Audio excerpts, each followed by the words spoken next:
C'est un rendez-vous inédit pour les élèves en classe de passage. Le lycée professionnel régional du centre a été retenu pour abriter la première édition de l'immersion patriotique, une formation de 6 semaines axée sur le civisme et les valeurs citoyennes. À quelques jours du lancement, les préparatifs s'intensifient au sein de l'établissement. Comment le lycée se met-il en condition pour accueillir cette initiative nationale? Dans quel état d'esprit les apprenants s'apprêtent-ils à franchir le pas? Élément de réponse dans ce journal. Trouver du gaz est devenu un casse-tête pour de nombreux ménages, notamment à Ouagadougou. Pour tenter d'y apporter une solution, une initiative locale commence à faire ses preuves. NioGaz, une plateforme numérique imaginée par Rahman Porgo, permet d'identifier en temps réel les points de vente où le gaz est disponible selon sa proximité. Présentation de cette innovation dans quelques minutes. Madame, Monsieur, bonsoir et bienvenue. Comme annoncé en titre, après le lancement de la première édition de l'immersion patriotique des élèves en classe de passage, notre équipe est allée prendre le pouls des préparatifs au lycée professionnel régional du centre, site retenu pour accueillir cette école de civisme et de patriotisme durant 6 semaines. Comment l'établissement s'organise-t-il pour recevoir les élèves? Quel est l'état d'esprit des apprenants à la veille du démarrage de la formation? Constat et éléments de réponse avec Cécile Sawadogo. Ici, au lycée professionnel régional du centre, les préparatifs s'intensifient. L'information a déjà été relayée dans toutes les classes de passage. Les élèves sont attendus dès ce samedi à 6 h en tenue de sport pour l'immersion patriotique. Les responsables de l'établissement s'organisent pour accueillir cette formation prévue les mardis, jeudis et samedis, conformément aux orientations reçues. La tenue de cette activité va nécessiter une réorganisation des emplois du temps, étant donné que il y avait des cours qui étaient programmés dans ces plages-là.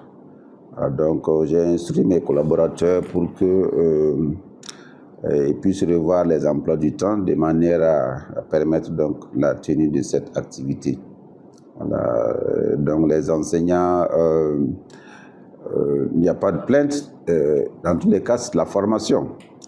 Là, et quand on est agent, on devrait être en principe disposé à accompagner l'autorité dans la direction et la dynamique qu'elle voudra donner donc à la mission qu'elle confie à l'agent. Donc, je pense qu'à ce niveau, il n'y a pas de souci.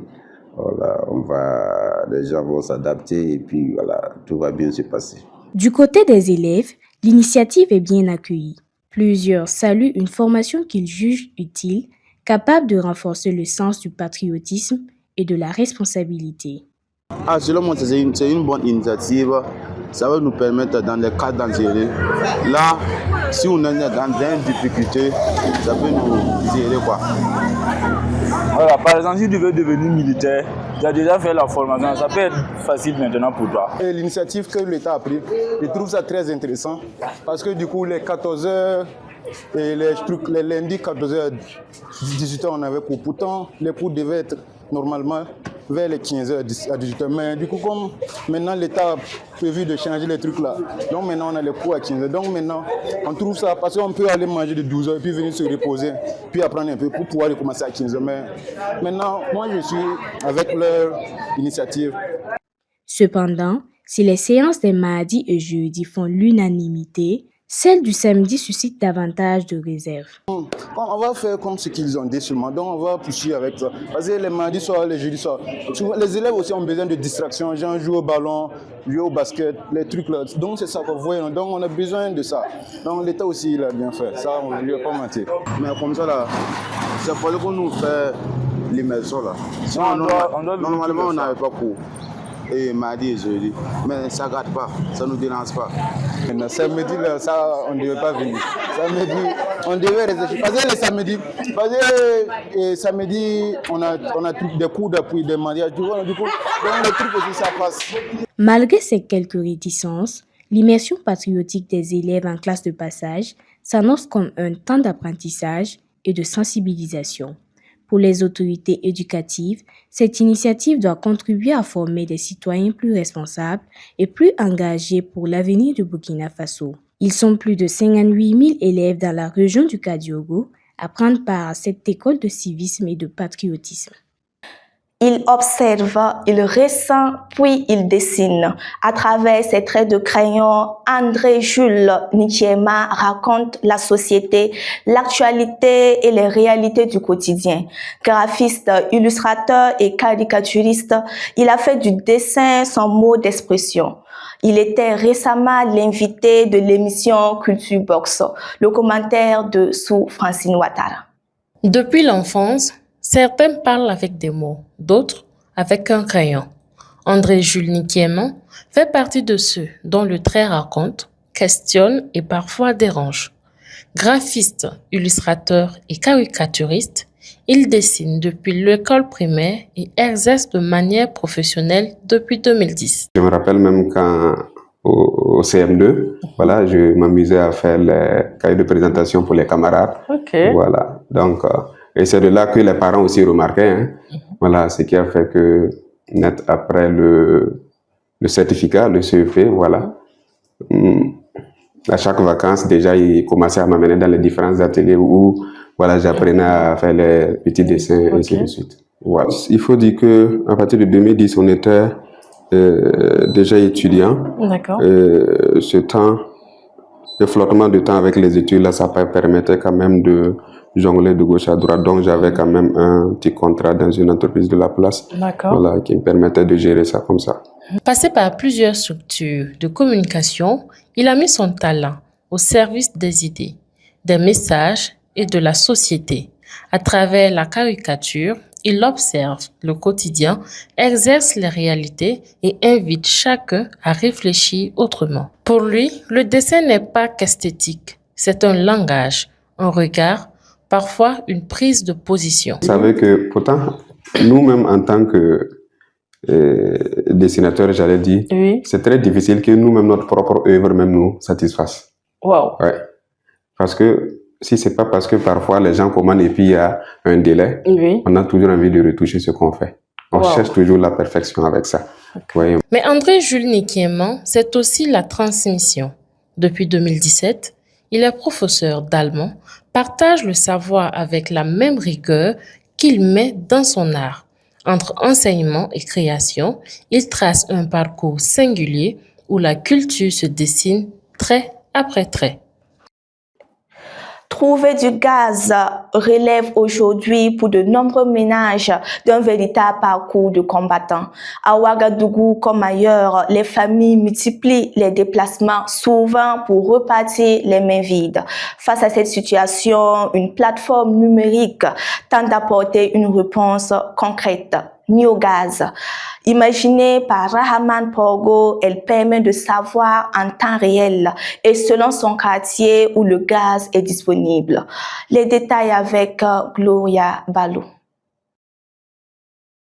Niogaz, un nom qui arrive au moment où le gaz se fait rare.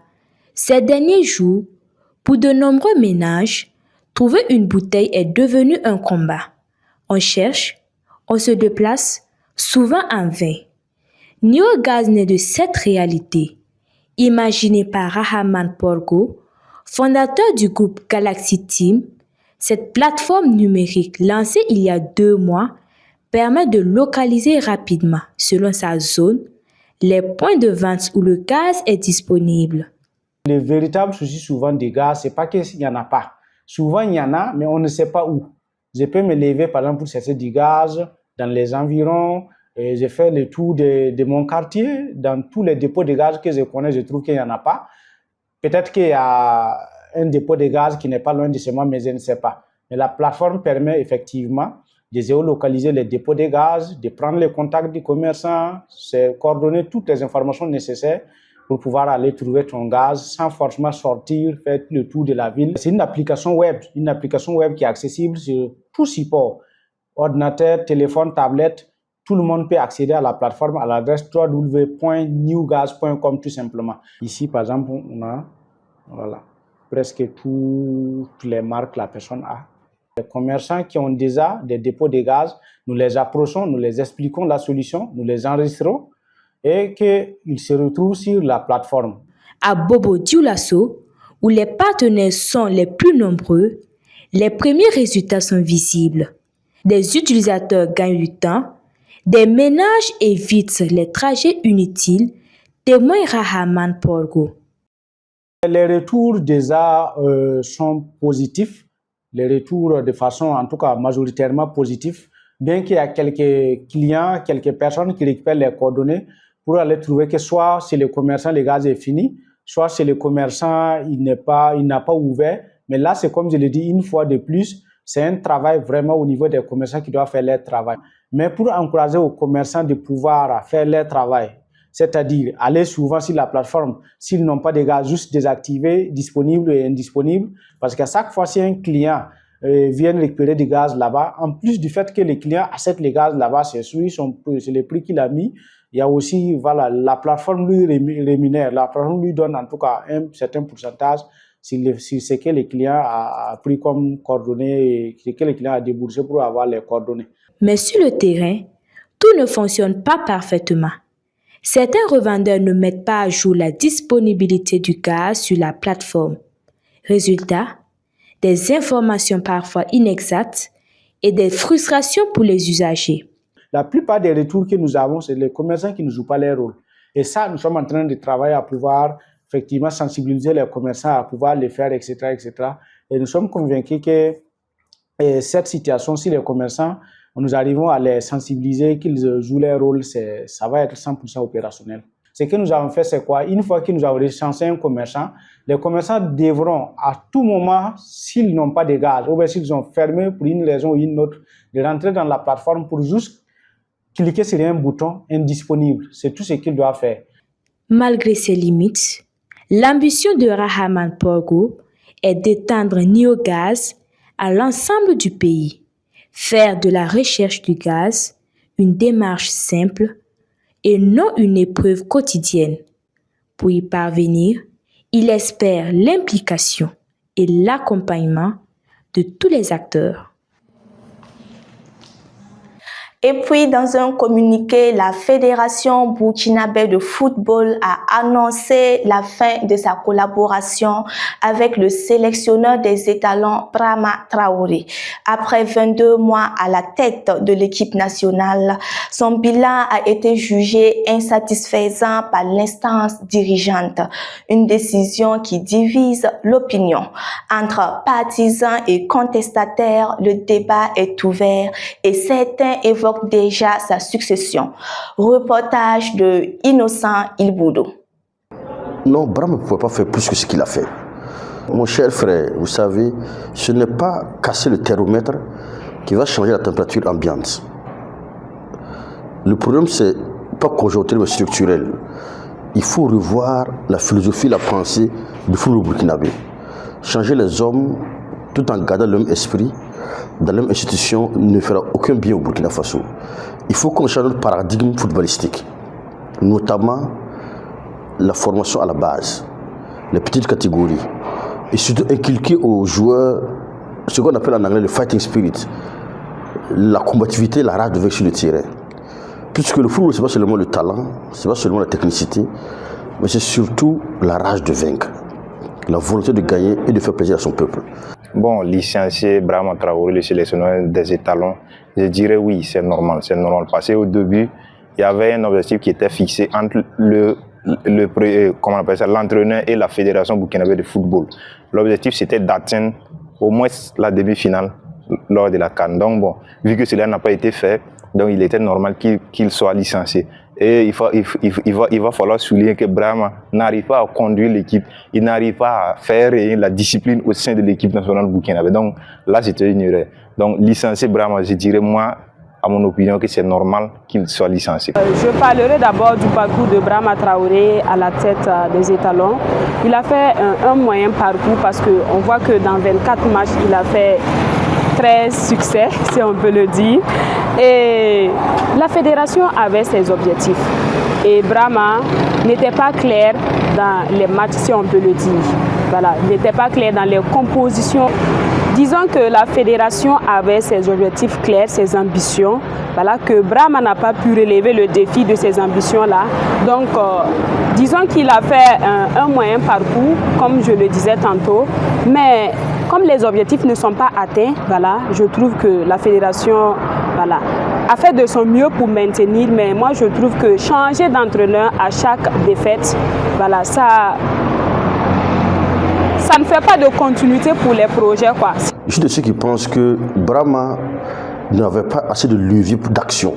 Il nous faut un entraîneur qui a les mains libres, de choisir qui il veut, d'imposer qui il veut et de décider ce qu'il veut. Mais tant que les influences extérieures, ça va être compliqué. Donc je pense que Brahma n'est pas à blâmer, il a à comprendre. Parce que Brahma ne peut pas faire plus que ce qu'il a fait. Je pense plus que quand on a suivi les éliminatoires, on n'était pas fameux. Normalement, le parcours des étalons ne doit pas nous étonner, puisqu'on n'était pas fameux pendant la phase éliminatoire. Donc je pense que la débâcle face à la Côte d'Ivoire a fait mal parce que on a manqué de ce qu'on appelle la niaque chez les Blancs. Pourtant, on joue contre la Côte d'Ivoire.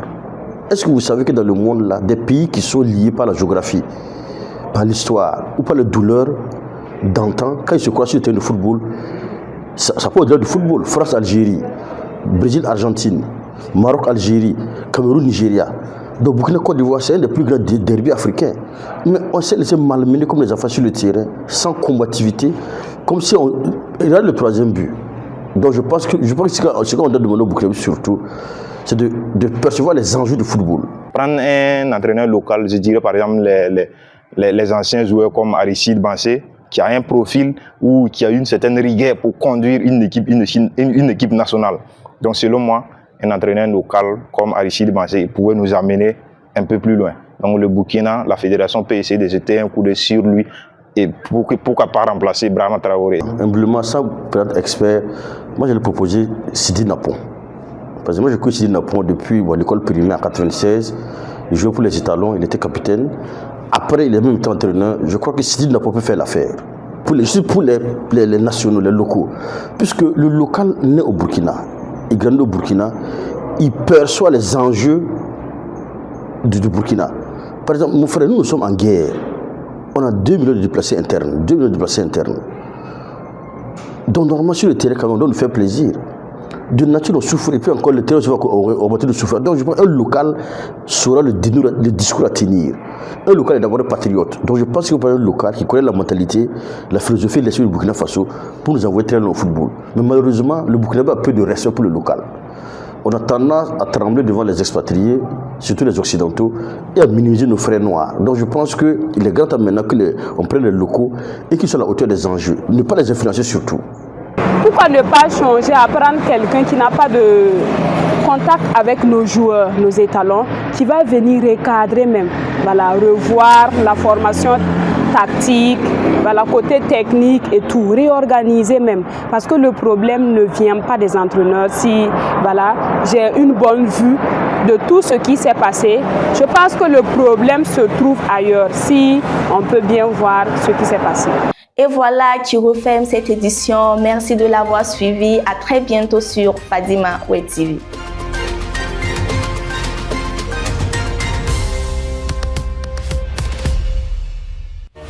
Fadima Web TV, les racines de l'actu.